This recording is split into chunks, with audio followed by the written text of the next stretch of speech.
Welcome back, everyone, to another episode of the MMA Pick'ems podcast, where we'll be breaking down the full card for UFC 268, Usman versus Covington 2.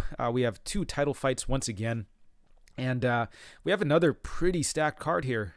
We had some pretty hype matchups last week, but I think for me, at least, this card is a little more hype.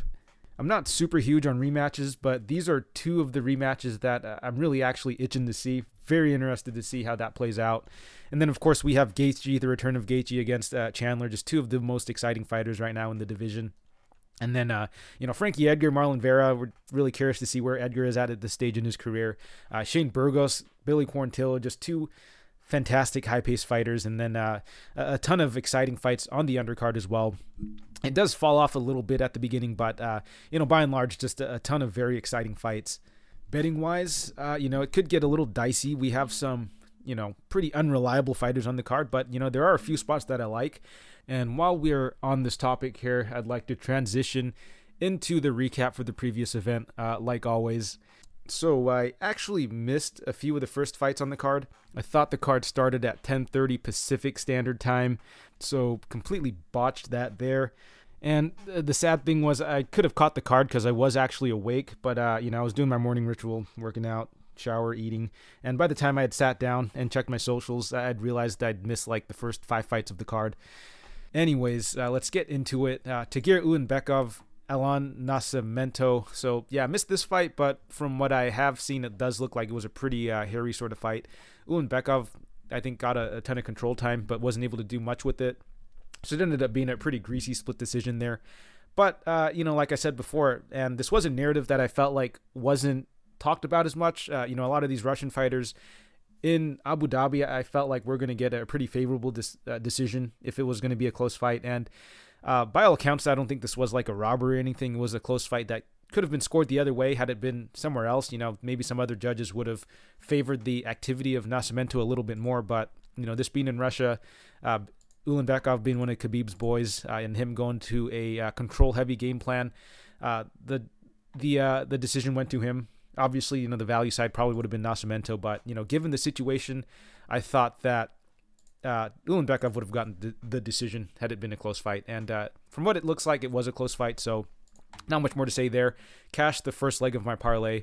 But moving along, Zhang, Andrei Petroski. Missed this fight as well.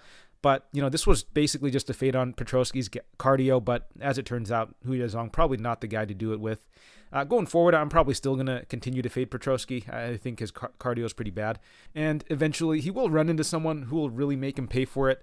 I'll just have to be a little smarter with my spots here. Don't want to just be blind fading him at this point, which I kind of did with Zhang. Not the smartest thing to do, but, it is what it is.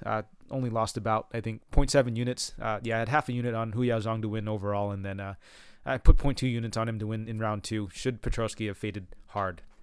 But moving along, Makwan Amirkhani, Lerone Murphy. This fight I missed too, but I was able to catch the highlights there. And it looked like Amirkhani had a bit of success early with the grappling, and then just gets kneed in the face in the second round there. Honestly, can't say I'm too surprised. This is your typical Amirkhani experience almost. I did actually take half a unit on him, and then I also put a quarter of a unit on Amirkhani by submission. Thought that, he'd be able to test Murphy a little harder. Murphy, pretty bad takedown defense, and if this fight got to the ground, I thought that Amirkhani might be a good enough submission grappler to take advantage of that, but apparently it didn't happen there, so not too upset about it, just a small shot there. But moving along, Shamil Gamzatov, Mikhail Oleksiejczuk. Missed this fight as well, but again, saw the highlights there, and it looked like Oleksiejczuk was just the quicker fighter in there. And, going into this fight, I did feel this was a pretty favorable matchup for him. Oleksiejczuk, historically, I think has performed well against some of these more slow, plotty sort of guys, and Gamzatov did not look good in there, in the short amount of footage that I saw.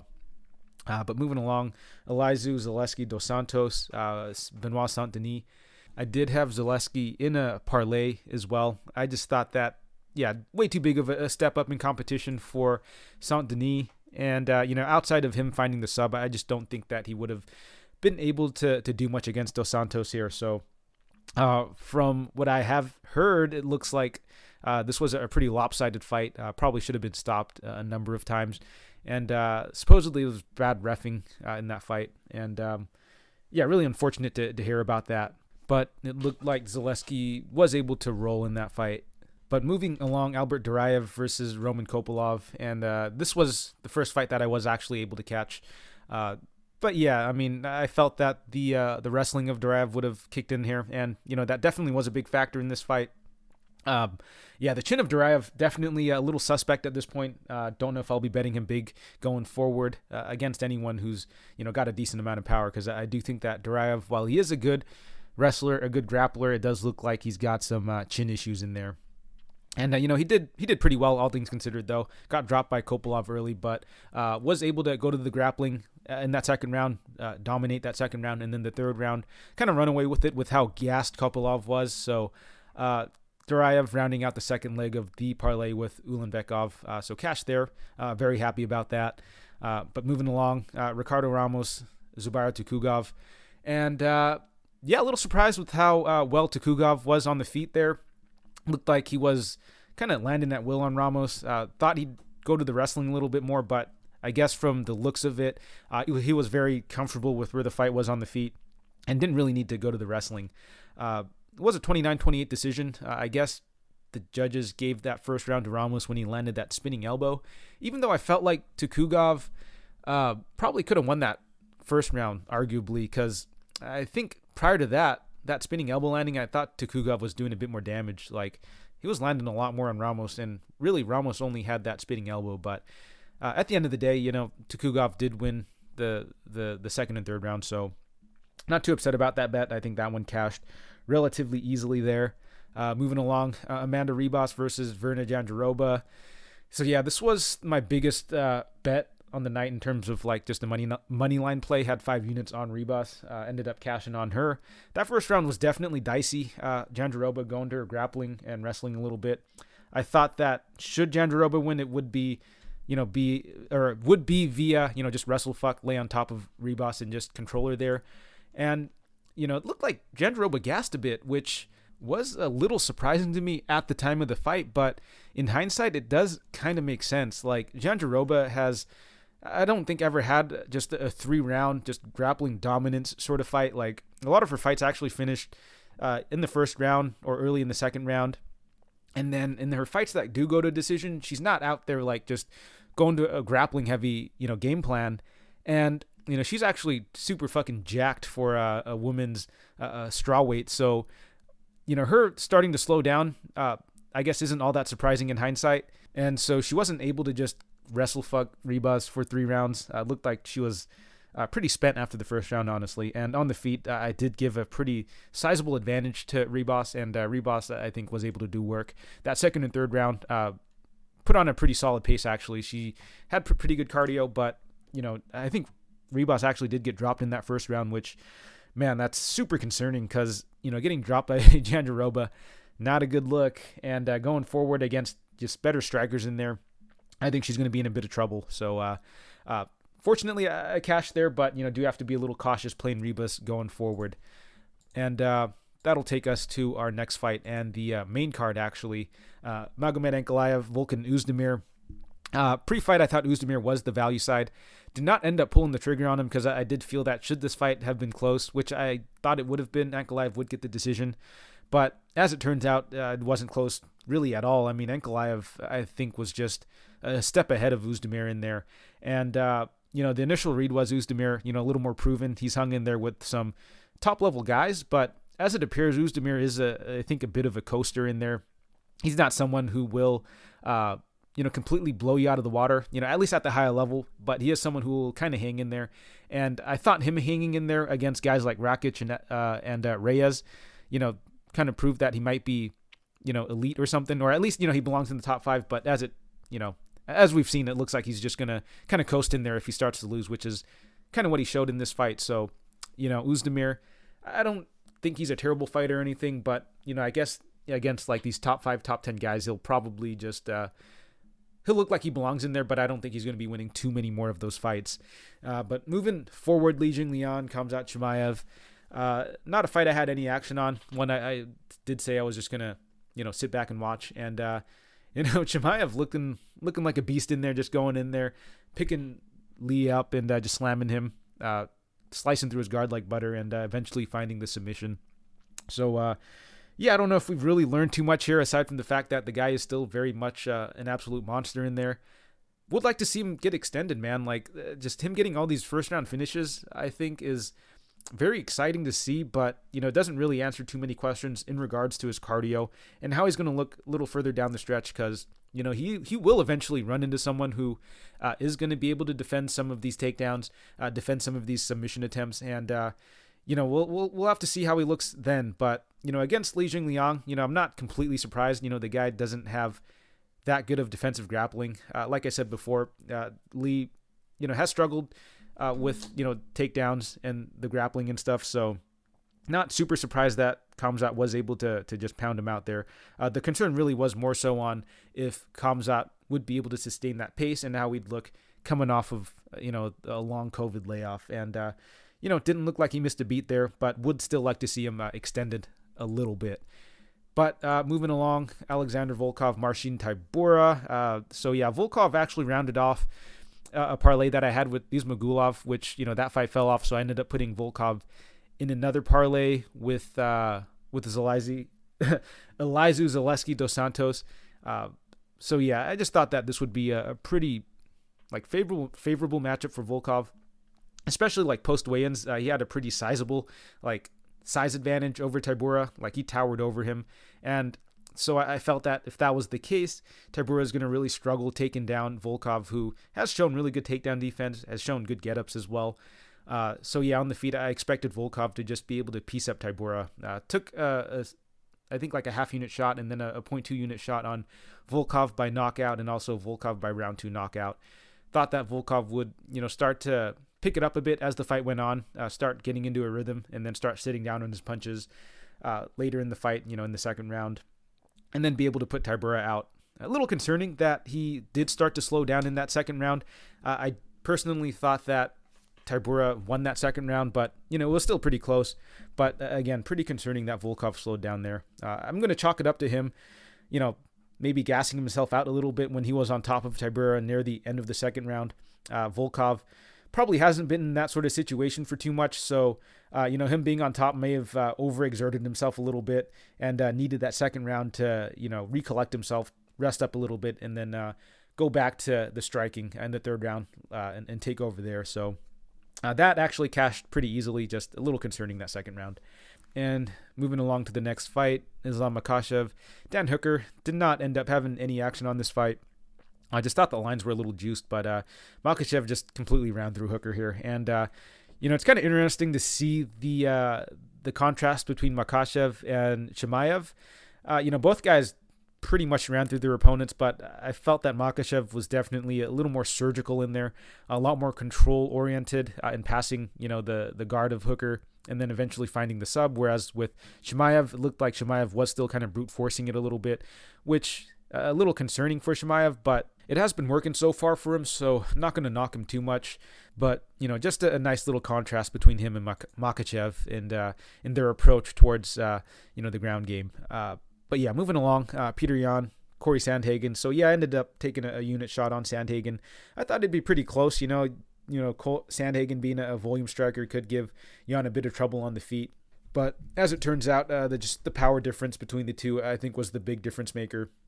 On a technical level, I think both guys are pretty much on the same footing, but the difference really is that Yan was just way more efficient with his shot selection and just with the shots that landed. I mean, he just landed with way more power. And so, I think he was just doing a lot more damage to Sandhagen, or at least from what it seems, right?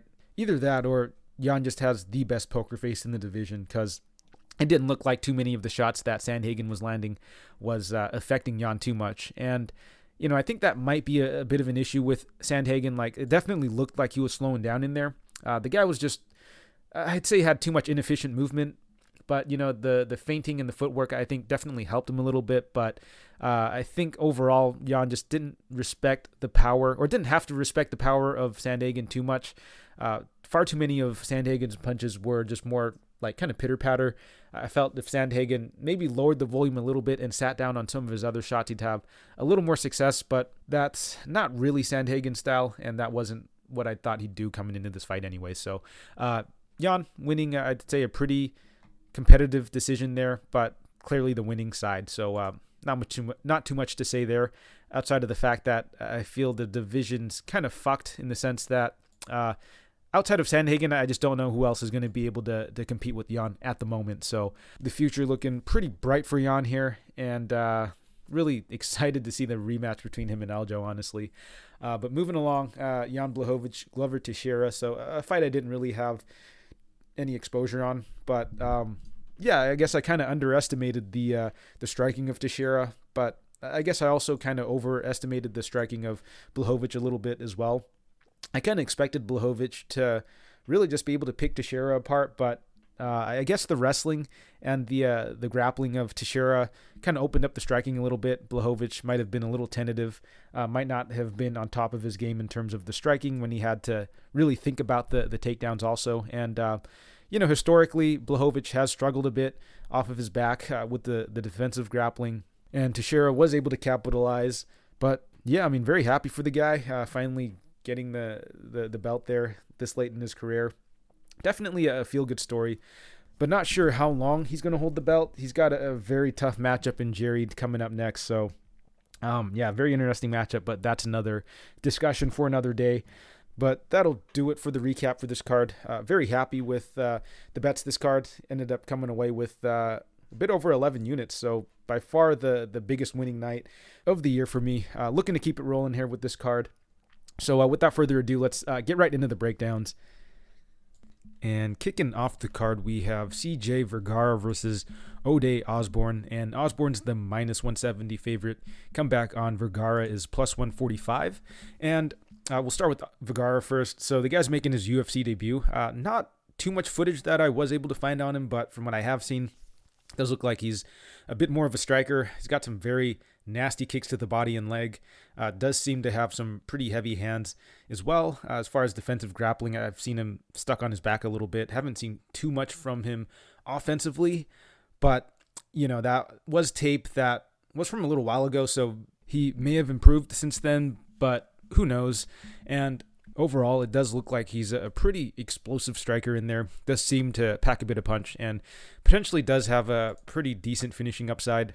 Granted, this was on the regionals, so we don't really know how this will translate to the UFC. But fortunately for him, it looks like he's facing Osbourne, who doesn't look like the most durable dude.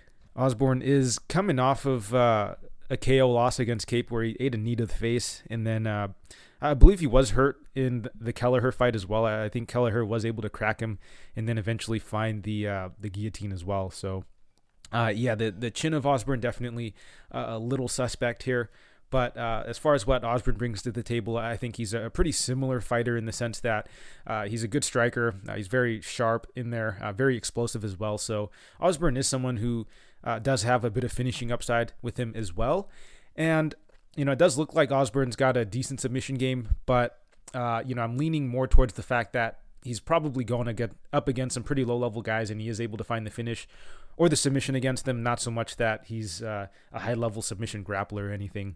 That said, though, it is good to see him be able to go to that, so just definitely a positive that he's got that in his toolkit.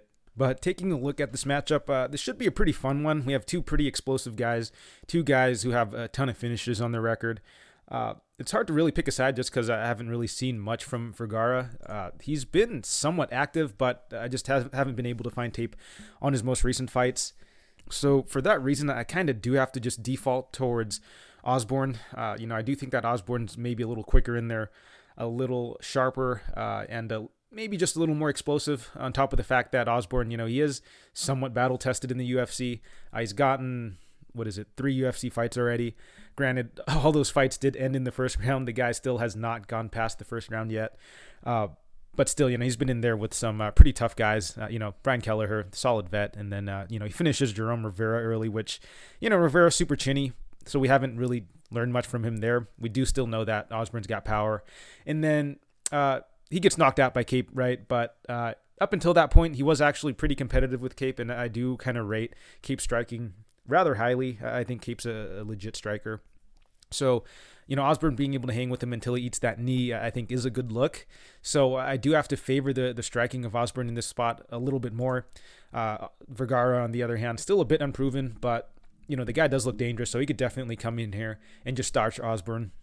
That said, though, I don't know if I want to take a flyer on someone who is a little unknown, don't really know what he brings to the table, don't really know where he's at in his career right now. And then on top of that, I do feel that Osbourne might be slightly more well-rounded.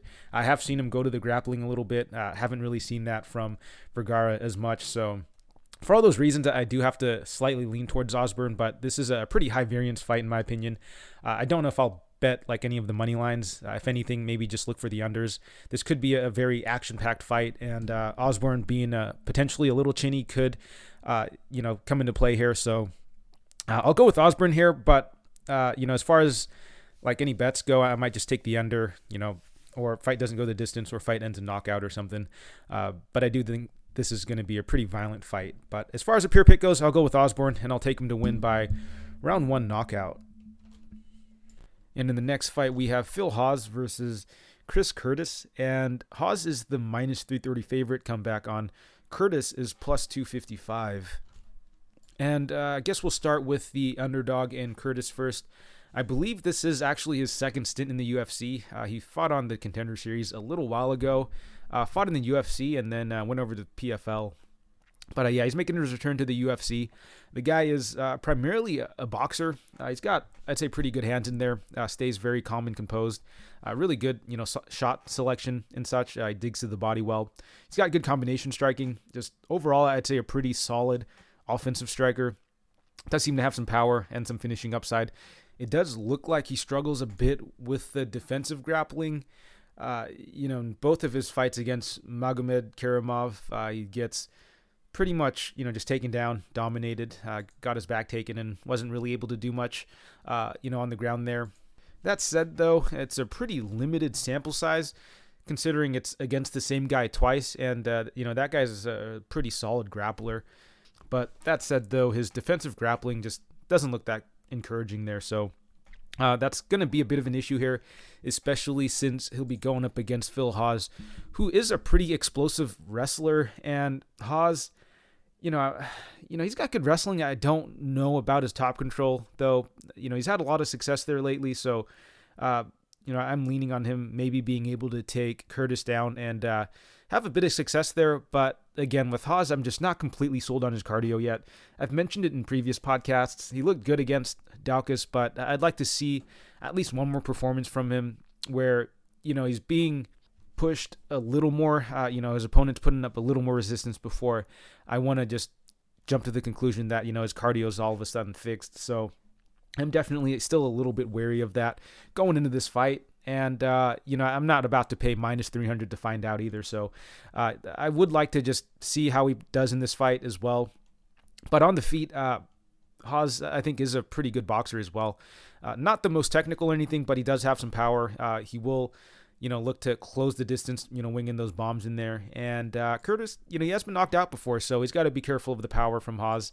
That said, though, I do believe Hawes is much more comfortable on the ground, where he's able to just lay on top of his opponents, control them, lay a bit of ground and pound there. Against someone like Curtis, who has been held down before, I do think that Hawes will have some success. But, Curtis, he's a good boxer in there, so Hawes is going to have to be careful. The chin of Hawes, I think, is a little bit of a concern. He's been finished, I think he's only been finished once, actually, by knockout, so maybe not as big of a concern. But, combined with the fact that he does have some cardio issues, that is a factor here. And then on top of that, he's like a pretty big favorite here. So all of these, I think, are a cause for concern given his price tag. But as far as this matchup goes, I do see a pretty clear path to victory here for Hawes. I think that he could potentially catch Curtis on the feet. Curtis has been knocked out once before.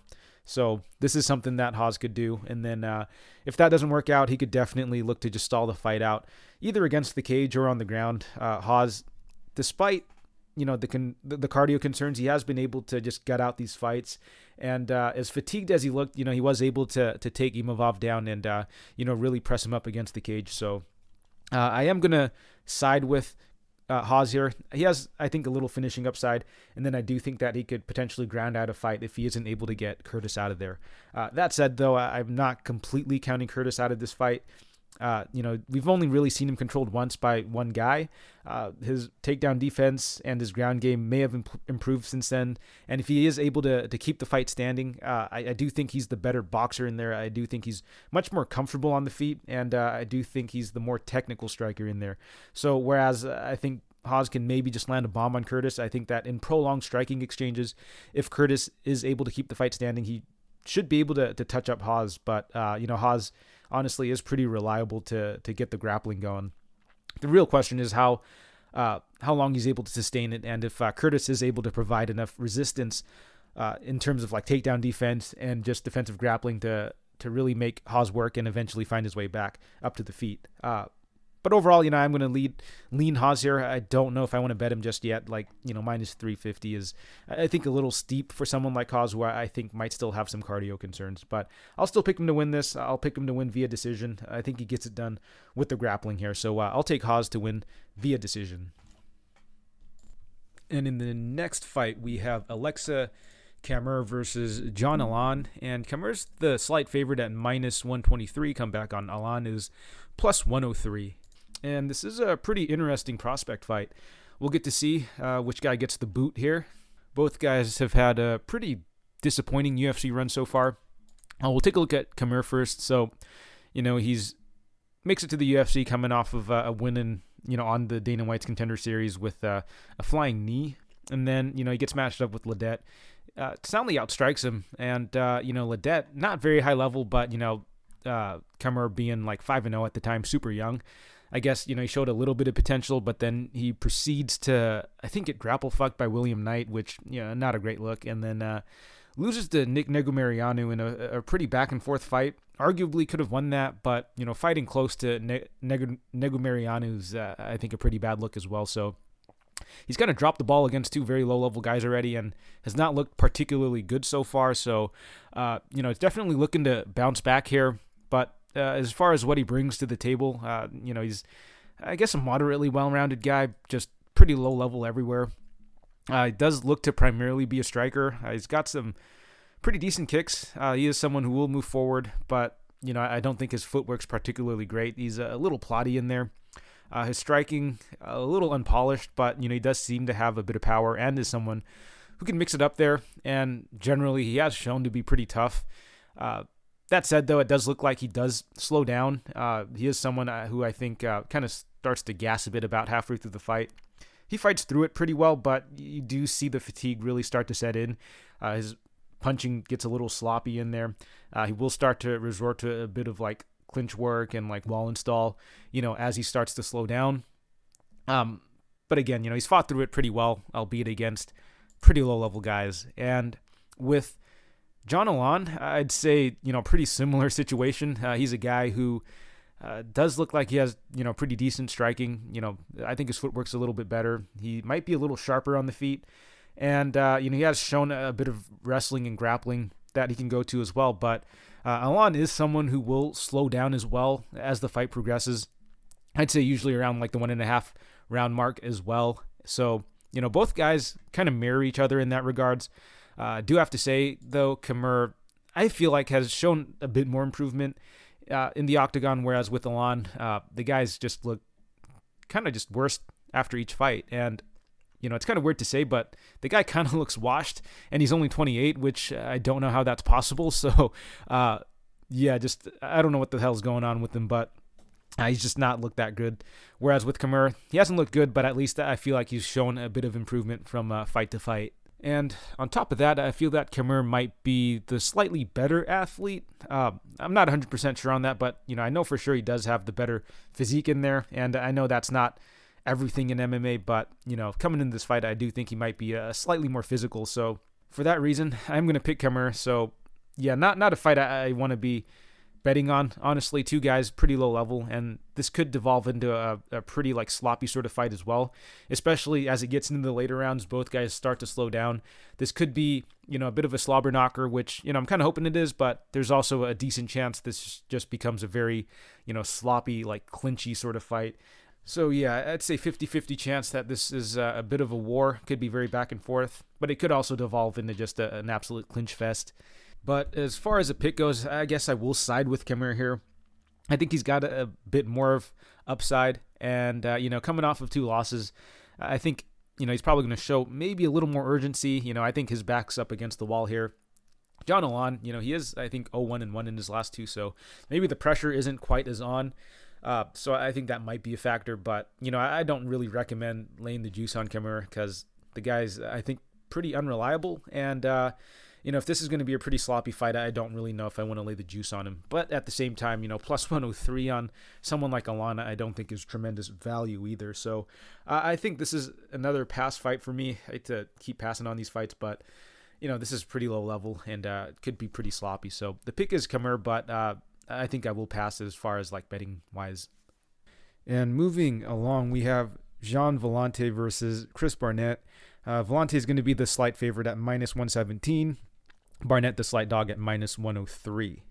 And this is a pretty whack fight, honestly. Just your patented low-level heavyweight bout.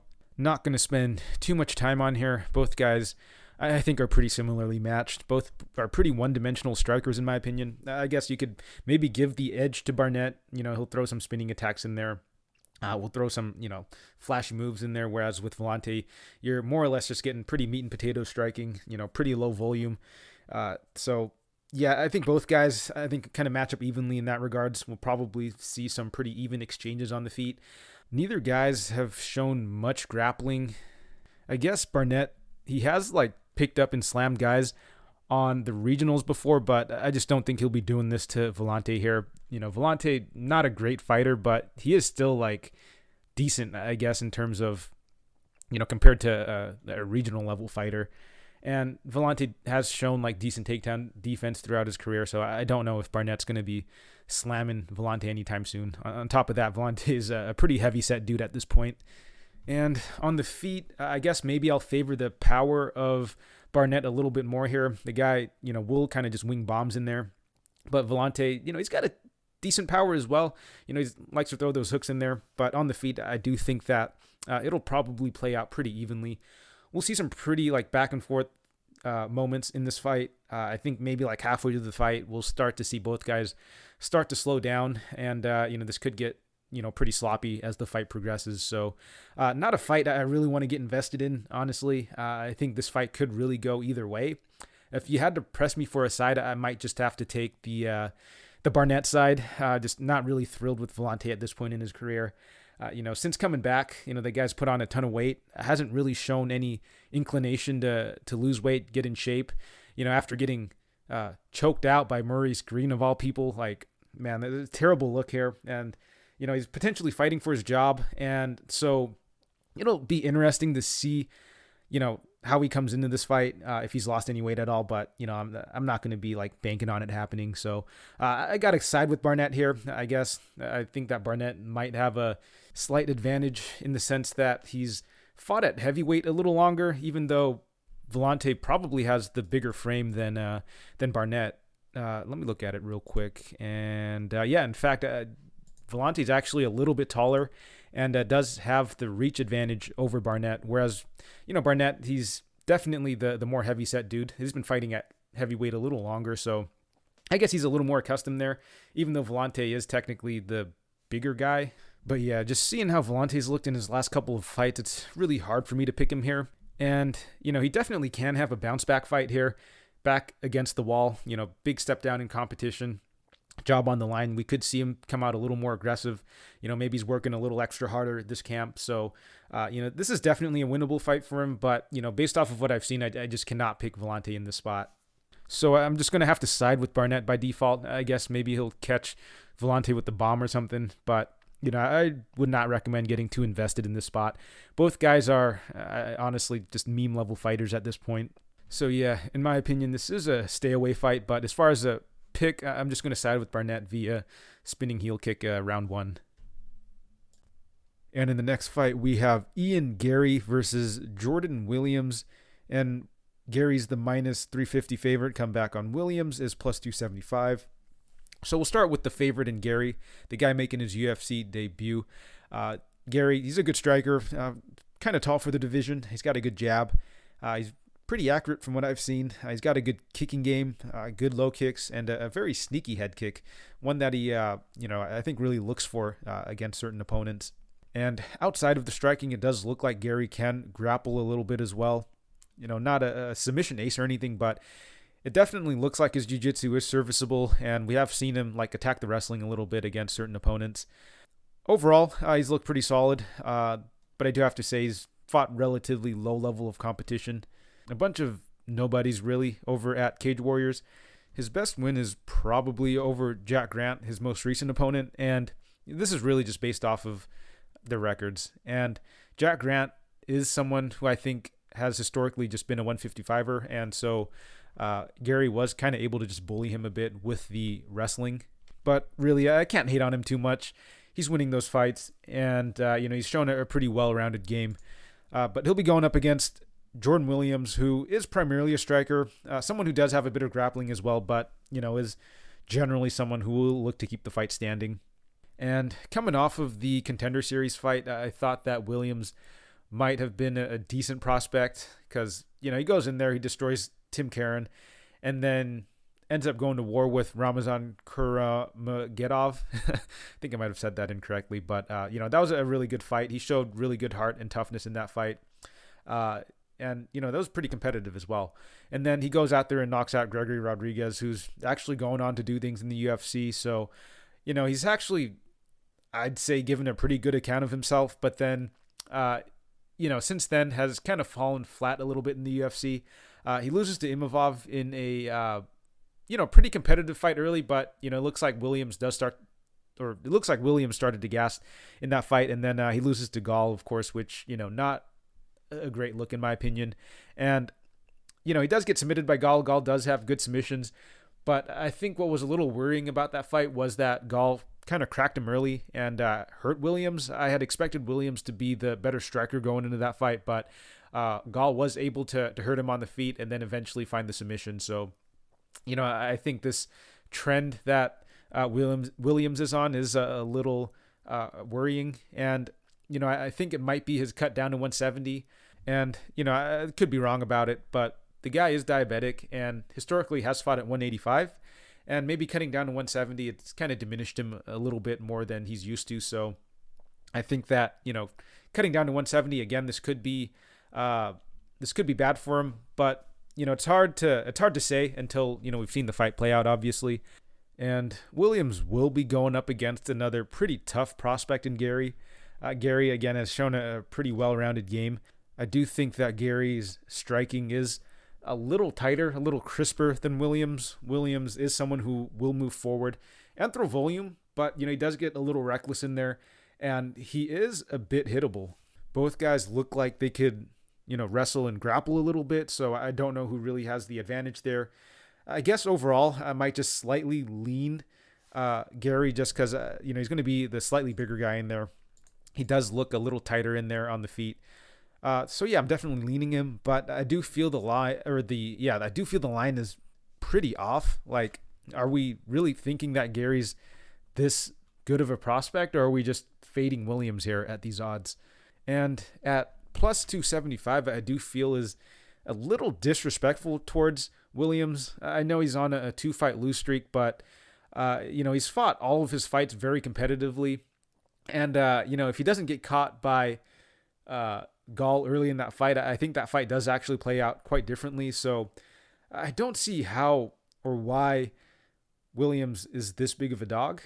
And from what I've seen from Garry, he doesn't look like a phenomenal prospect or anything. He's shown like a decent, well-rounded game, but, he's not out here completely blowing these guys out of the water or anything. And something to consider is Garry is going to be making his UFC debut.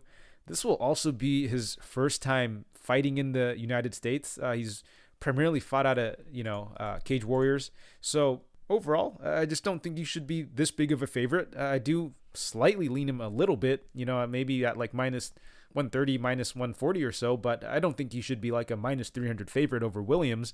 So yeah, I'm going to pick Garry to win, but I would probably look to just place a small bet on Williams. I think that all the value is with him. And, I don't think he'll be a bad bet at all. Williams is an absolute dog in there. He will fight for your money. And, for a 270 or plus 275 dog, that's really all I'm asking for. So the pick is Garry, but the value is, I think, 100% on Williams here. And in the next fight, we have Edmen Shahbazyan versus Nassourdine Imavov. And Imavov's the minus 140 favorite. Come back on. Shahbazyan is plus 120. And this should be a pretty fun prospect fight. I do still consider Shahbazyan a prospect, even though he's coming off of 2 losses. He's still super young, and stylistically, he went up against really tough matchups in Brunson and Hermansson, 2 very solid veterans with really good grappling, which, as it appears, is Shahbazyan's biggest kryptonite.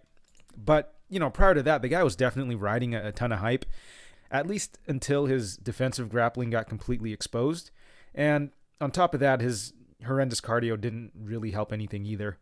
But he's a really good striker. He's very fun to watch on the feet. He's got good power, very good accuracy. Does a good job of pumping out the jab. And, he's got good feints in there as well. Just overall, I'd say he's got a lot of potential on the feet. And then, the big issue, honestly, I feel is his cardio. Not so much, well, his takedown defense is an issue, but I think it's more so his cardio. That's something that is going to be really hard for him to overcome, as opposed to him, spending a little more time working on the takedown defense. Because, I think even in like low-paced grappling fights, the guy will slow down. Even if it's a fight that is largely on the feet, he'll slow down. So I do feel that Shahbazyan really needs to work on his cardio a little more because, just in his most recent fight against Hermansson, the first round was largely a stand-up affair. Hermansson didn't really go to the wrestling and the grappling until like the second, third round. But by the end of the first round, it definitely looked like Shahbazyan was starting to slow down a little bit. Like his breathing looked a little more labored. I feel like his movement was a bit slower as well. So I 100% feel that Shahbazyan's got pretty bad cardio. And I know it doesn't really come as a surprise to a lot of people, but I think what really surprised me the most was that, he was slowing down in what was, a striking affair. But moving along, Imavov, I think he's a pretty similar sort of fighter in terms of, what he brings to the table. Imavov, he's a good striker as well. He's also very accurate in there. He's got a good jab.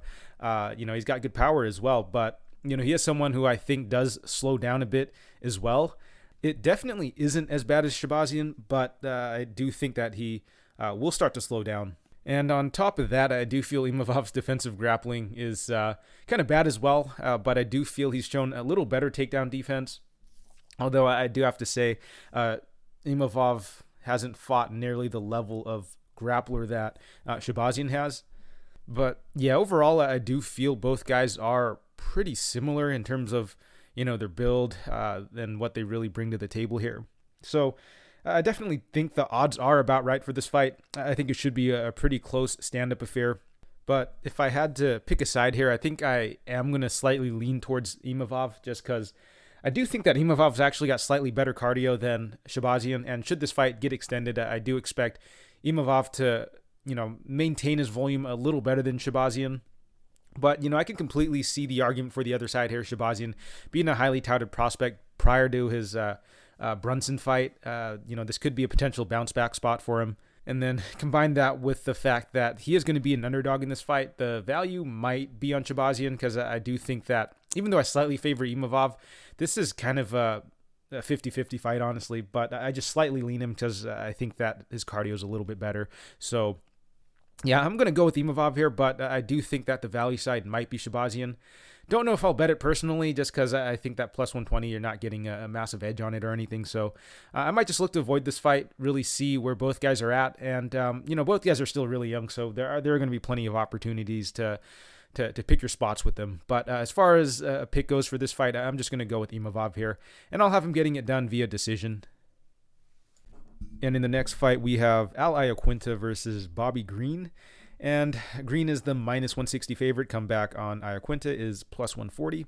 And we are getting the return of Iaquinta here. It's been quite a while since he's fought. He is primarily a striker. He's got pretty good movement in there, good output. He does have a few finishes on his record, but, the guy is by and large a decision fighter. He's been in there with some pretty good guys. And at this point in his career, I'd kind of classify him as, kind of a veteran gatekeeper sort of guy, even though he's been pretty inactive, hasn't really fought down the rankings all that much lately. So, yeah, I guess I'd still consider him a bit of a gatekeeper, at least as far as, where he stands in the division moving forward. But honestly, it is kind of hard to tell. He is coming off of about a 2-year-long layoff, so don't really know what to expect from him here. Do think that maybe he'll start off a little slow. Might need to get his legs underneath him a little bit, but he'll be going up against Bobby Green, who I think is a pretty good striker as well. Also a decisionator. He's got pretty good output. He's got good offensive striking, good defensive striking. His takedown defense is solid. I mean, all around, I just think Bobby Green is a pretty solid boxer and has shown he could definitely still hang with some of the younger guys. Green is getting a little older, but he hasn't really shown many signs of slowing down. He's got a ton of fights, but I don't think he's someone who really takes a ton of damage. He's actually pretty good defensively. He's good at rolling with punches, good at kind of shelling up a little bit, and mitigating a lot of the damage that comes his way. Overall, don't really have too many bad things to say about Green, aside from the fact that he does have some pretty questionable decision-making in the octagon. He's definitely done some pretty boneheaded things that have cost him the fight. And on top of that, I do feel that Green kind of coasts in there a little bit. Like, I feel that he generally just fights in one gear. Like, he won't really show much urgency in a fight if he's down 2 rounds. Or if he drops the first round, he won't really pick it up in the second or third round, it feels like. So I don't know how accurate that is, but it definitely seems like he's someone who, he'll fight at a similar pace throughout the fight and will do the same things. So, for that reason, he's pretty reliable. But, if he does fall behind, I do think that it could be a little troublesome and definitely a bit worrying. But taking a look at this matchup, I definitely do have to favor Green here. I like that Green's been active, whereas with Iaquinta, 2-year-long layoff. And during this time that Iaquinta was off, Green was able to get like 6 or 7 fights in. He fought Trinaldo, Clay Guida, Orlando Venata, Allan Patrick, Thiago Moises, and Rafael Fiziev. So during this time, Green's been super active, and he's actually been staying pretty sharp in there. It's not like he's completely washed or anything, even though he's 35. Iaquinta, you have no idea what the guy's going to look like. I don't think he looked particularly good to begin with, and then those 2 losses that he left with were not particularly great. Lost to Donald Cerrone, 2019, which Cerrone hadn't completely fallen off a cliff yet, but he was still pretty much declined in that fight, and I thought Iaquinta lost that pretty soundly. And then, of course, he loses to Hooker, who, not a bad loss at the time. So, honestly, not quite sure how Iaquinta is going to look here, but, I definitely do have to favor the activity of Green. But taking a look at this fight stylistically, I do think that Green is the better striker in there. I think he's better at just throwing volume in general. And, Green actually has shown a bit of wrestling once in a while as well. So I definitely do favor Green in most aspects here. So, yeah, I definitely do think that Green should be able to get it done. Green should be able to just volume up Iaquinta, maybe mix in a little wrestling if he wants to. And the fact that Iaquinta is coming off of a 2-year-long layoff, I think he might need a round and a half to really get his footing in. And so I think there's a decent chance that Iaquinta just drops the first round for that reason, kind of shaking off the rust. And I feel that's not really a spot you really want to be in against Green. Green, he's kind of hard to look great against, especially, since I don't think that Iaquinta is like a super deadly striker or anything. And yeah, so I like Green here. I've already put a unit on him, which, probably not the best idea, just laying the juice on Green. Green by decision is probably the better play. You could probably get him at, evens or maybe slight plus odds once those drop. And I am completely aware that Green can just do something stupid in there and drop the decision. But at minus 160, I don't think the price is completely egregious. Like, you don't want to play Green at like minus 200, minus 250 or whatever. And then, if you play him at decision, I do think that you can get much better odds and at a much better price. So I'm going to take Green here, and I have him winning by a pretty sound decision. And moving along, we have Andreas Michailidis versus Alex Pereira. And Pereira's the minus 240 favorite come back on. Michailidis is plus 205. So I'll keep this pretty short because I do think this is pretty straightforward. Michailidis, in my opinion, is just not UFC caliber. The guy is a pretty limited striker. He's got, pretty heavy hands, at least on the regionals. And, he's kind of plotty. Does seem to have, maybe a little bit of grappling. But by and large, the guy is a striker. And, he's going to be completely outgunned on the feet. There's no question about it. Pereira is an elite kickboxer. He's super dangerous on the feet. So, yeah, there's just no question that Pereira's got him completely outmatched on the feet. But, of course, this is an MMA fight, and Pereira's only had 4 MMA fights. He's 3-1. And it's not like he's even really been all that active in MMA. I know he's still been pretty active in kickboxing, but as far as his MMA fights go, he's only had 4 fights, but his last MMA bout was a bit over a year ago against Thomas Powell, which was pretty bad matchmaking in my opinion. Powell had no business being in there with Pereira. I think he gets starched by Pereira's signature left hook about 3 or 4 minutes into the fight, and the guy was out cold for at least 7 minutes because the video I think only went on for about either 13 or 14 minutes, and I remember the video only going about he gets knocked out halfway through it. So for at least the second half of the whole clip, he's out cold, and we have no idea when he regains consciousness because the clip just cuts out after about 13 minutes or so. Anyways, the guy took some pretty serious life-changing damage for peanuts, essentially, because he was fighting on the regionals. But got a little sidetracked there. But my point is, I think on the feet, Pereira is going to absolutely murder Michailidis. But since this is an MMA bout, I do expect Michailidis to look to close the distance, try to have as little striking as possible at all costs. However, I think this is just such a big question mark because we really don't know how good of a grappler or wrestler Michailidis is, and we don't know how good or bad Pereira's takedown defense is, how his bottom game looks, how his defensive grappling looks, what he's going to do, when he's up against the cage. Just way too many question marks about Pereira. All we really know is that the guy's a phenomenal striker, and I feel like I definitely have to kind of default to Pereira just based off of those accolades. But, would I lay minus 250 on Pereira? I don't think so. Yeah, maybe there's a good chance that Pereira just comes out here and starches Michailidis. Looks like a minus 1,000 favorite. But, we just have not seen anything from his takedown defense, his defensive grappling, to know that if Michailidis just holds him up against the cage and just turns this into a really boring, clinch fest, that Pereira is able to do anything about it. And I think it's kind of fortunate that we saw the Claressa Shields fight play out prior to this fight. Shields, of course, coming off of that loss at PFL a couple days ago. She's regarded as the best female boxer of all time, but she's 1-0 in MMA, and she got matched up against a 2-0 Can, essentially, in Montez. And Montez was basically able to just hold Shields up against the fence and then eventually take her down and basically just lay on top of her and kind of just grind her out for a decision. Obviously, different situations here. I think that Pereira is probably not going to be as green as Shields, but, I do think you could make some parallels here, and maybe Pereira is able to come out here and just commit murder on Michailidis, but at the same time, I wouldn't be all that surprised if Michailidis just got on top of Pereira and just grinded him out for a decision. That said, though, I am going to lean towards Pereira getting the knockout here, maybe in the first round.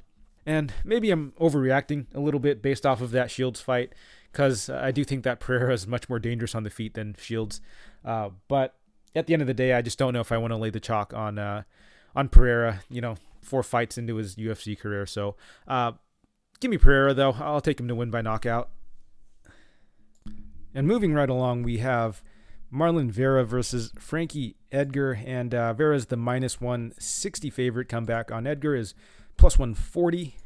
And this is a pretty interesting fight because, I just don't know if I have the greatest read on Frankie Edgar at this point in his career. Part of me is thinking that he might be a bit washed, and part of me is feeling I might be jumping the gun a little bit, but if you just go through his most recent matches, or I guess his, five or six most recent matches, we definitely do see a bit of decline from him. I think his best win in performance of late is probably his win against Yair Rodriguez, but, that was back in 2017. That was a good 4.5 years ago.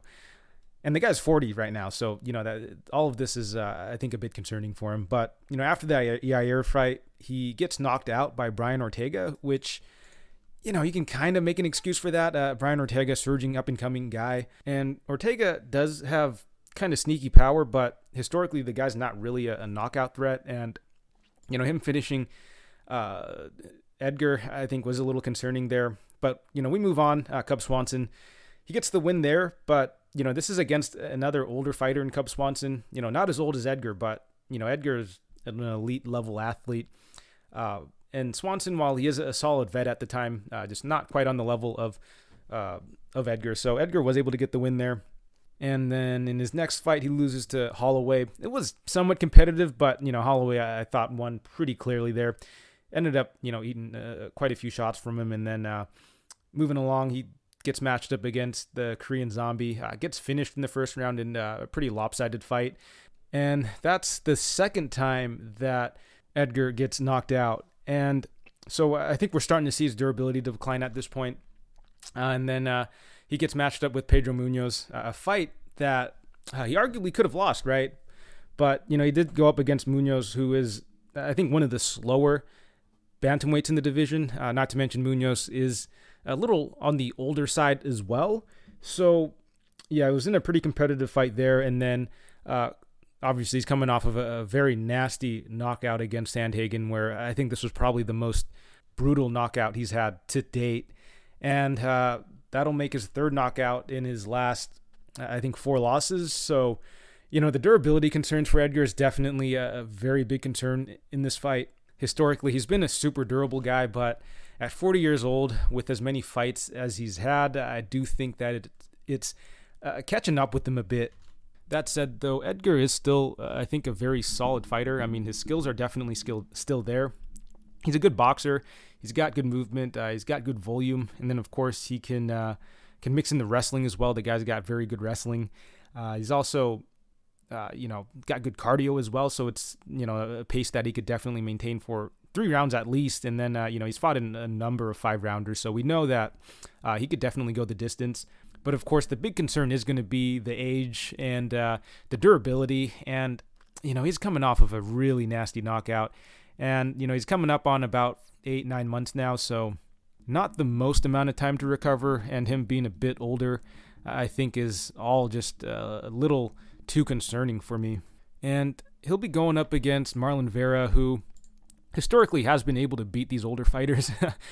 He's got wins over Davey Grant, another older guy, Frankie Saenz, and Guido Canetti. So, Marlon Vera's had experience just beating up old guys, but none of those guys are at the caliber of fighter that Edgar is. Even though Edgar has, shown a pretty noticeable regression, I do still think Edgar's, way better than these guys, obviously. But of course, that's going to be the big advantage that Vera has here. He's much younger. The guy's 28, so super young in his career still, and he's actually got a decent amount of fights. So at this point in his career, Vera has got good experience, and he's still physically very young. And on top of that, Vera is a pretty physical fighter as well. I don't think he's particularly great anywhere, but he is able to make fights real dirty, make fights real physical. He likes to clinch up with opponents. He's got some very vicious knees and elbows there. He's a solid fighter at distance as well, and of course he's got a bit of grappling as well. So I do think that Vera is pretty well rounded. I don't think he's really elite anywhere. Honestly, I'd kind of classify Vera as like a top 15 gatekeeper sort of guy, which isn't really a knock on him. The division's super stacked, and Vera I think is a solid fighter, but I just don't think he's really quite good enough anywhere to be championship caliber, which I do think Edgar is or was at one point. I think maybe if Vera really starts to develop his skills more, he could probably start scratching the top 10, top 5. But as it stands right now, I do think he's like borderline top 15. And I think that's what makes this matchup kind of tough for me to really get a read on, just because I don't know how much Edgar's really regressed to, and how he'll hang with guys who are in the fringe, like top 15. Like, assuming his durability holds up, I do think he is the better striker, actually, in this matchup. I think he's got good wrestling, and Vera kind of does struggle a bit with the defensive grappling. We did see Aldo just backpack him, I think, for all of the third round. Edgar's, I think, the better wrestler, so I do think that Edgar can definitely hit some takedowns, maybe get a bit of control time. But again, Vera, he's definitely someone who could scrap as well, so you're not going to have an easy fight against him, and Vera is a pretty big, strong guy for the division as well. So I definitely do feel there are paths to victory here for Edgar, but, he is 40 years old, and we just don't know how he's going to look coming off of probably the most brutal knockout in his career. The guy's chin could just be completely gone. Vera could just land an elbow on him or something and completely put him out. And, for that reason, I just don't know if I want to touch this fight. I think that this is honestly, I think, a winnable fight for Edgar, but I feel like he might be too far diminished at this point. So I am going to have to pick Vera here. I just don't think I could pick the guy who's coming off of the most brutal knockout of his career. 3 of his last 4 losses by knockout. And, he is 40 years old, and this is at bantamweight, which at 40 years old, you're just considered ancient in this division. At 40, even at heavyweight, you're starting to really push it. But, at bantamweight, even for an elite athlete like Edgar. So for that reason, I do have to go with Vera here. I don't think I'll be betting this fight, though, because this is kind of predicated on the fact that I think Edgar might be kind of done. So, in the off chance that he isn't, he could definitely put up a very competitive fight.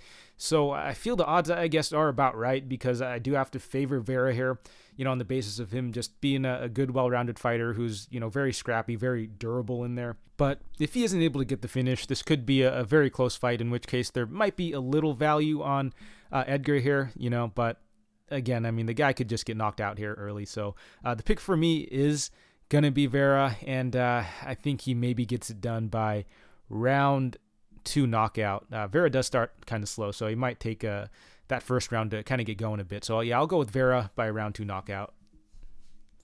Moving on to the next fight, we have Shane Burgos versus Billy Quarantillo, and Burgos is the -200 favorite. Come back on Quarantillo is +170, and this should be a fun one.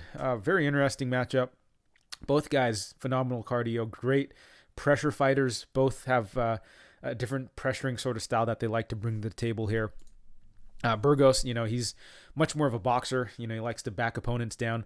Just throw volume in there. He's super aggressive. Very good attritional fighter. He mixes it up very well on the feet. He's got pretty heavy hands. Not exactly like one-punch knockout power, but the guy is very good at throwing volume and just breaking you down with punches. The downside to that is, though, he is a bit hittable. He does roll kind of well with punches, but, at the end of the day, he is still getting hit.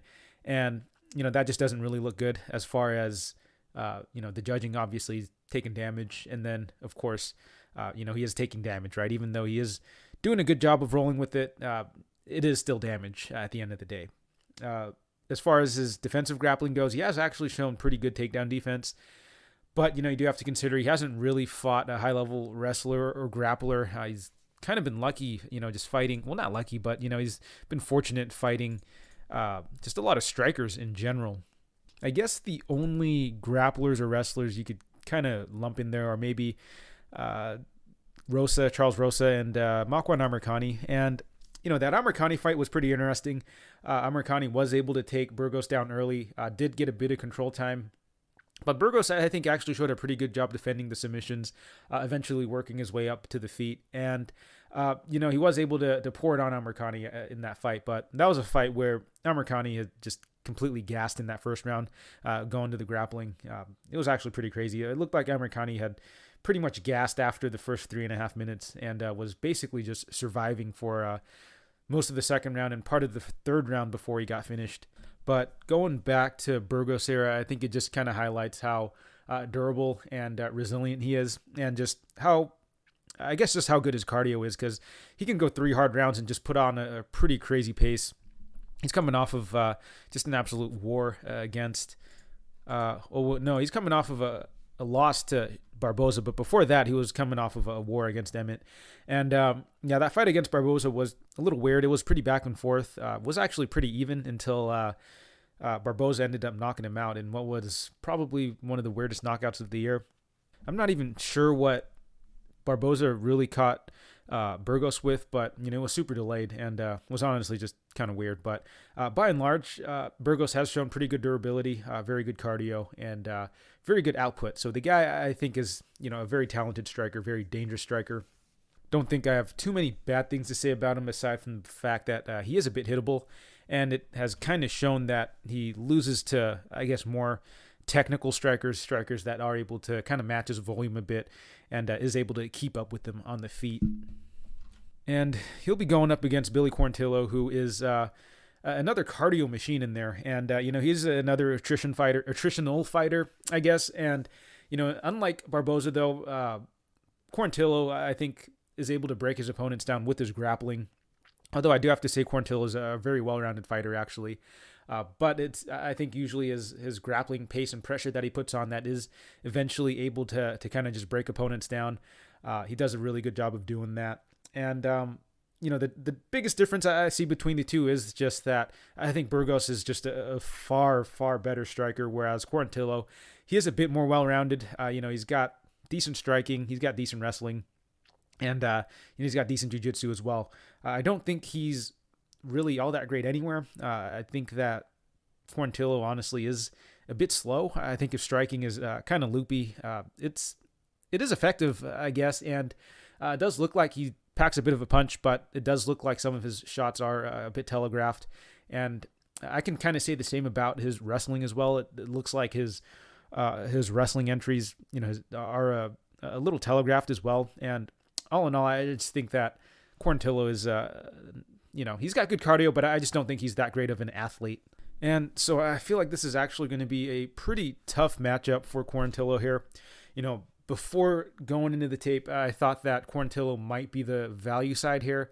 I thought that, maybe Quarantillo is able to get his grappling going, put a bit of a pace on Burgos, really look to smother him and win a very grueling paced decision here. But, after looking into it a little bit more, I do think that Burgos is actually the side. Both guys have tremendous cardio. Both guys could push hard for 3 rounds. But I think the big difference here is that Burgos has just got a pretty significant advantage on the feet. I think he's the much heavier hitter. He's the much more technical striker. He's much better defensively on the feet. And I just think he's a bit quicker and tighter in there with his boxing. If this was a 15-minute boxing match, I think that Burgos just destroys Quarantillo in there. But this is MMA, and I do expect Quarantillo to mix in the wrestling a little bit, but Burgos has actually shown pretty good takedown defense. He's shown good get-ups. I don't know how much success Quarantillo is going to have in the grappling department. I don't know if he'll get much control time against Burgos here.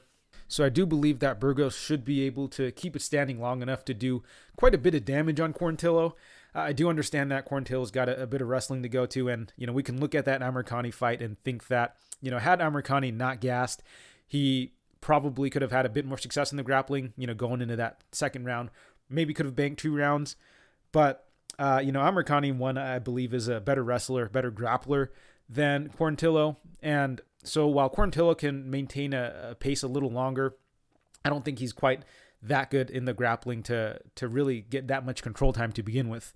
And Burgos, he's got pretty crazy cardio as well, so it's not like Quarantillo is going to be able to just spam takedowns and just look to drain the cardio of Burgos and eventually break him. I don't know if that's going to happen. Burgos, I think, is someone who could match the cardio and the pace that Quarantillo brings to the table here.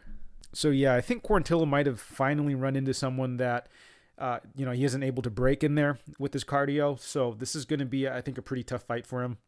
I honestly think Burgos does to Quarantillo what maybe a lot of people thought that Benitez was going to do to Burgos or to Quarantillo, and that's basically just keep the fight standing and then just touch him up on the feet. I think that Burgos should be able to do this. Minus 200, I think the price is right. If you had to really push me for a value side, I think there might actually be a little more value on Burgos. I just think Burgos is just the far superior striker. I think he's the better athlete, and I think he's able to keep this fight standing long enough to do pretty significant damage on Quarantillo. Like, this is a pretty big step down in competition for Burgos. I mean, he's been fighting just killer after killer so far, a number of ranked opponents as well. So Burgos has the experience advantage here. And, Quarantillo, on the other hand, has taken a big step up in competition. Not to mention, Quarantillo is actually the older fighter. Burgos is going to be the younger, higher level fighter here. So I do think the advantages lie with Burgos pretty heavily. So I'm going to go with Burgos. And, I might actually take Burgos to win in round 3. Billy Q, gets a ton of round 3 finishes, but I think the tables turn on him a little bit here. I think that he's just going to take too much sustained damage from Burgos here. So give me Burgos to win by round 3 knockout. And one last thing I did forget to mention a little earlier in the breakdown, and that's going to be the wrestling and the grappling of Quarantillo. I briefly touched on it, but what I wanted to say was, Quarantillo, while he has shown he could wrestle and grapple, he's not someone who actually goes to it aggressively. And if you are able to stuff his takedowns, the guy kind of struggles a bit on the feet. We saw that a bit in the Gavin Tucker fight where he wasn't able to get his wrestling going at all. And he basically got touched up on the feet by Tucker, who I think is an inferior striker to Burgos. And, he wasn't able to get any takedowns at all that fight. Got touched up on the feet, and then he actually got taken down as well. So we did see a bit of weakness there on Quarantillo's end, and I do feel that sort of a fighter who's able to keep the fight standing, who's able to outstrike Quarantillo, I think will have a lot of success against him. And I think that Burgos completely fits this mold. So I'm taking Burgos here. And in the next fight, we have another banger on our hands. Justin Gaethje versus Michael Chandler. And Gaethje is going to be the minus 195 favorite. Come back on Chandler is plus 170. And it definitely looks like this line is getting steamed a little bit here. Gaethje was sitting at about like minus 170 just a couple days ago. Don't know if the line is going to keep getting wider, but wouldn't be surprised. Gaethje is a pretty popular fighter. But, taking a look at both guys real quick. So I guess while we're on Gaethje, I guess we'll just start with him. The guy has historically been a bit of a brawler. I know he's coming off of a very good win against Tony Ferguson where he showed a lot of composure in there, was able to dial it back and pace himself really well. But, we really only have that one fight sample, and, that was a very lopsided fight. So, outside of, I think, Ferguson landing that uppercut on Gaethje, I think in that second or third round, Gaethje wasn't really, facing much adversity to that fight. He was more or less just coasting and just kind of beating on Ferguson. So until we see a few more fights like that from Gaethje, I am still going to kind of refer to him as a brawler. The guy is, he's super tough in there. He's got, good durability. He's got a lot of heart, and, he will move forward, and he will throw volume. He's really good at pressuring opponents. He's got very nasty leg kicks. He's got pretty decent power, but I do think of him as more of an attritional fighter, even though he does have a ton of early finishes. So, overall, the guy's just, I think, pretty dangerous on the feet. However, I do have to say Gaethje is super hittable in there. He's willing to throw down in the pocket. He's willing to take one to give one. And honestly, the man just has no regard for his health in there. It leads to some very fun fights, but, he does take a ton of damage. And, you always do have to wonder if it goes to a scorecard, how does that generally look? But fortunately for him, he's never had to go to a decision. He's gotten finishes or has been finished in all of his UFC fights. So, the guy's a fan favorite for a reason. And he'll be going up against Michael Chandler, who does seem to be growing on quite a few people. The guy coming from Bellator, but, he came into the UFC, gets a highlight reel knockout over Dan Hooker, and then gets matched up in the title fight against Oliveira. Was actually able to drop and hurt Oliveira early, but Oliveira was able to come back, fight through adversity in that fight, and eventually put Chandler out. But as far as what Chandler brings to the table, he's got a very fan-friendly style as well. He's got good boxing. He's very explosive on the feet, and that definitely is something I feel he's kind of fallen in love with, because historically, or at least his base is in wrestling, and that is something he could definitely go to. But I do feel recently he's been using his hands a lot more, and he's been super effective with it, so why not, right? And, on the feet, I don't think he's a particularly high-level striker. I mean, it's very effective what he does, but it is a little basic. He just does it very well. And overall, he's had a ton of success with it, so I'm not really going to criticize him. And, of course, he does have the wrestling to go to. So I do feel that in some ways Chandler is a pretty tough matchup for Gaethje, but on the other hand, I do think Gaethje is a pretty tough matchup for Chandler as well. For one, Chandler, he stands pretty heavy on his lead leg. Those have definitely been chopped at before, and going against Gaethje, Gaethje is one of the most devastating kickers in the game here, so I feel that's going to be a pretty big factor. And then also, Chandler, he is also getting a little older. I think he's 35 now, and the durability is a bit of a concern. He was knocked out in his most recent fight, and that was only about 6 months ago, so the recovery time might not be sufficient, combined with the fact that Chandler, he has been knocked out on a few other occasions as well, so you do have to wonder how the chin is going to hold up, and you definitely don't want to have durability concerns when you're going up against Gaethje, who's one of the most devastating strikers in the division. But on the flip side of things, you can't really count Chandler out here because, again, Chandler is pretty dangerous on the feet. And Gaethje, he has been pretty durable so far, but, Gaethje has been finished. He's been finished twice via TKO. He wasn't out cold or anything, but it was more so just attritional damage. The guy's body just kind of broke down after taking so much damage. But the thing with Chandler is he does have very explosive power, and if they're going to be exchanging in the pocket and going at it, I do think that Chandler does have a chance to catch Gaethje here. And secondly, Chandler does have the wrestling to go to as well, which he hasn't shown it much recently, but it is something that he could definitely go to. And Gaethje historically hasn't really fought that many wrestlers. I mean, the only person that he's fought that's got wrestling was Khabib, and everyone else he's fought is more or less just strikers. But of course, the one striker that he did go up against is Khabib, so I don't know how you could really rate the defensive grappling of Gaethje when the guy that beat him was arguably one of the greatest of all time. So it's hard to get a real read on Gaethje. I mean, people were praising his, takedown defense and how, Gaethje was a high level, collegiate wrestler and everything, but, he hasn't really shown any wrestling whatsoever. And so it's kind of hard to just jump to the conclusion that he'll be able to stuff all of Chandler's takedowns when we really haven't seen any extensive footage of his defensive grappling in the UFC. So I do feel the wrestling can definitely be a path to victory for Chandler. You might not be able to just attack a wrestling game or wrestling heavy game plan, but it is something you could probably mix in between strikes just to keep Gaethje thinking, and maybe just to mix it in to get a bit of control time and maybe try and score some points should it go to a decision, which not very likely if you're fighting Gaethje, but it is something to mix in there to keep Gaethje thinking.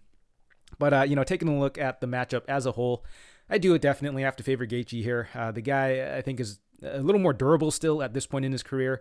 And, on the feet, I definitely do favor Gaethje a little bit more just because of his pace and the aggression he brings. However, I think what really will be the difference maker on the feet is going to be those kicks. Chandler's been hurt pretty badly by kicks before, and Gaethje just has some of the nastiest kicks in the division. So I would not be surprised if we see Chandler just hobbling around in there after that first round, and we might see a potential leg kick KO. But more often than not, I do think that Chandler's probably going to get hurt, and Gaethje might just look to swarm him and potentially get the TKO. So I'm going to go with Gaethje here. I think he gets it done in either the second or third round. But I'm not going to count Chandler completely out here. I think the odds are about right. Maybe it's a little too wide because I do feel Chandler's kind of live in this spot. I do think he could get the knockout, and I do think he could implement a bit of wrestling, but by and large, I do favor Gaethje a bit more on the feet. I'm going to take Gaethje to win this, and I do have him winning in, let's go with the second round.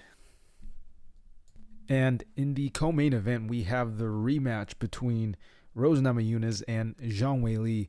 And this fight is near a pick'em right now. Rose minus 115, Weili minus 105.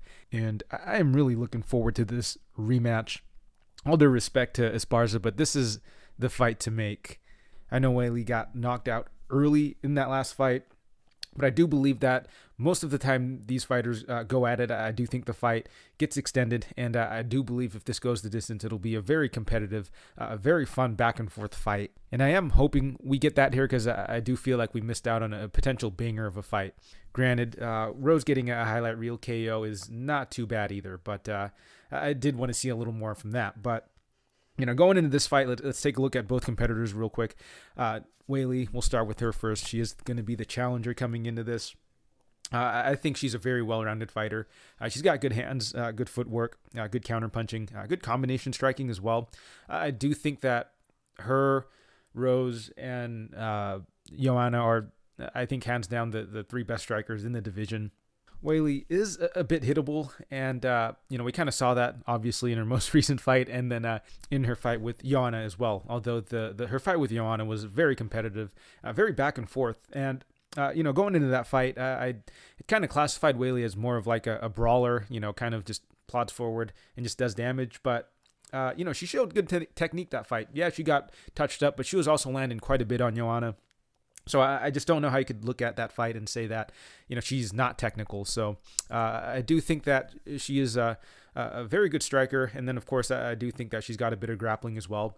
She's got good clinch work. She's shown she could wrestle a bit as well. And then she does show that she can be pretty active, on top as well when she is able to get her opponents to the ground. So Weili has shown a very well-rounded game, but she is someone who will generally prefer to strike, but is someone who can definitely mix in the wrestling as well. And I think on a similar note, I think I could say the same thing about Rose to a certain extent. Rose, very good on the feet, lots of movement, very good footwork, good feints, and then just very crisp hands, very good boxing, very good accuracy as well. I think I mentioned in the previous podcast, she doesn't have like a ton of power, but she does have like, punch you don't see coming power. And in that sense, I do think that she's got some finishing upside. Obviously, she landed that head kick, but, in regards to just throwing hands, I do think that she may be able to catch Weili in something and potentially wobble her, maybe put her out. But I do think Rose is a very good technical striker in there. And then, of course, Rose does have a bit of grappling to go to. She's not as proficient of a wrestler, I don't think, but I do think she's a better submission grappler. She's got fantastic jiu-jitsu, but I haven't seen it enough from both to say who might be better or worse, but I do feel that it should be pretty competitive wherever the fight goes. So for that reason, it's really tough for me to make a very definitive call here, but looking at some of the other intangibles, I do kind of like what Weili brings to the table in terms of her physicality. She's shown she could go 5 extremely hard rounds. She went through a war with Joanna, whereas with Rose, she has been 5 rounds before, but, it wasn't at such a grueling pace as the Weili Joanna fight, obviously. I do think that Rose is probably going to be the quicker fighter in there.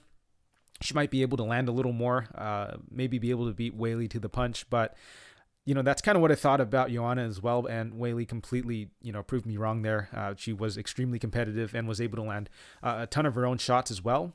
But, I've been going back and forth on this fight. I do think that it's very competitive, but, if I had to make a pick here, I think I am going to side with Weili again. I picked her the first time. I think I'm going to pick her again. I think that if she doesn't get head kicked again, obviously she'll make this much more competitive. I think her clinch work could be a bit of a difference maker here. I think Weili has shown she could tie opponents up, get trips from there, and then just land some shots in the clinch as well also. So I think that in a close competitive striking match, I think that might be what puts her over the edge just slightly.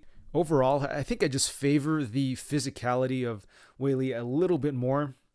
Rose, I think, might be the more technical striker in there, but, we did see in her fight against Andreas was starting to build a bit of steam in that 3rd round. And, in a 5-round fight, I think that is going to, favor Weili a little bit more. I think when, it starts getting into the deeper waters and, both of them are, exchanging punches, I think the toughness and the physicality of Weili might be able to start paying dividends there. That said, I'm not counting Rose out here whatsoever. She has shown she could go 5 rounds. So yeah, I think this is a very competitive fight. But, if you had to press me for a side, I'm going to go with Weili here. I don't know if I'll bet this fight. I might if I can get just a plus number on Weili or something, but I don't know if that's going to happen. I think this fight is going to fluctuate at around a pick 'em throughout fight week. But as far as an official pick goes, I am going to take Weili to win by controversial split decision. And in the main event, we have the rematch between Colby Covington and Kamaru Usman. Usman's the minus 285 favorite. Comeback on Covington is plus 245. And this is just such a compelling matchup, in my opinion. Aside from, obviously, the physical differences between the two, both guys bring a pretty similar skill set to the table. Both guys are fantastic wrestlers. They come from a very strong wrestling background. Both guys have phenomenal cardio as well. Probably the two best gas tanks in the division. Very high volume in regards to the grappling pace and even like the striking output. For both guys, both can go 5 hard rounds. Both guys have very serviceable striking. Prior to Usman's, last 2 knockouts, both guys were considered, decisionators, a little pillow-fisted, despite, Usman's physique, historically he's not really a knockout guy, but really what they both bring to the table is just good volume striking, as far as the stand-up goes. And then, of course, both can put on a pretty crazy wrestling pace as well. So, yeah, I think they're very evenly matched in terms of skill set. And, we obviously saw that first fight play out, very closely, very back and forth. I think even the scorecards were all over the place. We had one where, one judge had Usman up 3-1, another had it tied 2-2, and then the other one had it Covington 3-1. So that fight was extremely competitive up until the finish. And, it makes sense. Both guys are pretty similar fighters in terms of what they bring to the table. Now, obviously, I do think that Usman is probably a little more physical, a little stronger, and then, he is bigger as well. If they do decide to grapple or wrestle, I think Usman might have a bit of an advantage there. Going into that first fight, I thought maybe Covington would have a bit of a cardio advantage, but I think Usman did a really good job of digging to the body. His body work was really amazing that fight, and I think that really contributed to Covington slowing down enough for Usman to eventually get the finish. But taking a look at the betting lines real quick, I honestly feel that it's quite wide where it stands. Usman, I think, is riding a bit of hype, in his last 2 knockout wins. It was very impressive and definitely showed that he's leveled up his striking a bit. He's shown he's, quite comfortable there. And him working with Whitman, I do think is a positive. However, despite all that, I just don't think that he's leveled up to the point where he's going to be able to completely just dominate Colby on the feet. And I just think that it's still going to be a pretty competitive fight, similar to how their first one played out, honestly. Obviously, I still am going to favor Usman to win here. I just like that he's been much more active during this time. He's gotten 3 fights in, whereas with Colby, he's only gotten 1 fight in, and that was against a super washed Woodley. Furthermore, I really do like how Usman's fighting behind the jab a lot more. The guy's got a really long frame for the division, and he will have a pretty significant size advantage coming into this fight as well. So I think if he's able to fight behind the jab here, I think he will have a lot of success. But, really, I don't want to put too much stock in his 2 most recent knockouts, even though, they were very impressive. He was able to knock Masvidal out, which I think was only, I believe, the second knockout in Masvidal's career. But, if I'm being honest, I don't know if that happens too many times here. I think that Masvidal might have overlooked the striking of Usman a little bit, might have gotten a little sloppy in there. Regardless, still a very impressive win, but again, I just do not want to bank on the knockout happening for Usman here, because if it doesn't, and this ends up being a fight that just plays out on the feet, or even if there's a bit of a wrestling involved, does Usman really end up looking like a minus 300 favorite here? And, I just don't know if that's the case. But of course, I know it's really hard to make that argument or that case because, he is coming off of 2 really nice knockouts, and his hands have looked really good. But I honestly, at the end of the day, just think the line is a bit wide here. But yeah, on the feet, I do think it's pretty close. I know Covington did get finished late in that last fight, but let's not forget, I do think he had Usman hurt a little bit early in the fight, and then Usman also got hurt against Burns early in his fight against Burns as well. So, Usman, he's not indestructible. He can be hurt. He can be rocked in there. And even though Colby, I think, is a little pillow-fisted, he has shown that he could definitely hurt Usman in there. So, yeah, I do think it's pretty competitive on the feet. I might still give a bit of an advantage to Usman just because I do think he's making improvements. He's got a good coaching staff behind him, and I do think the measurables definitely favor him as well. And, what's interesting about that last fight was we didn't really see any sort of wrestling coming from either guy. I think, it was competitive enough on the feet that both guys felt like they were probably winning on the cards, so neither of them really wanted to go to the wrestling. But I do think that, coming into this fight, we might see a little bit of wrestling coming from Colby or even Usman. I don't know, man. Both guys can definitely wrestle, but, if anything, I think we might see Colby shoot here. I am still of the opinion that Colby probably has a slightly better gas tank. I think the only reason he started to get broken down in their first fight was because Usman did a really good job digging to the body. Like, his body work was exceptional that fight. Like, the amount of times he just kept digging that uppercut into Colby's abdomen was pretty crazy. He landed just so many body shots, and I think that eventually just kind of broke Colby down. His hands were starting to drop, and I think his cardio was really starting to get drained there. But I do feel that if both of them are grappling, and this is a grapple intensive fight, I think that Colby might actually come out a little bit ahead in terms of the cardio. But of course, that's just complete speculation there. We won't really know until it happens. But I am really looking forward to seeing this fight play out. As far as the pick goes, I am going to go with Usman here. At the end of the day, he has shown improvements. He's surging right now. And, Colby, he's been relatively inactive. But I do feel the line is still wide. I do think the value is with Colby. But, as far as the pick goes, I am going to go with Usman.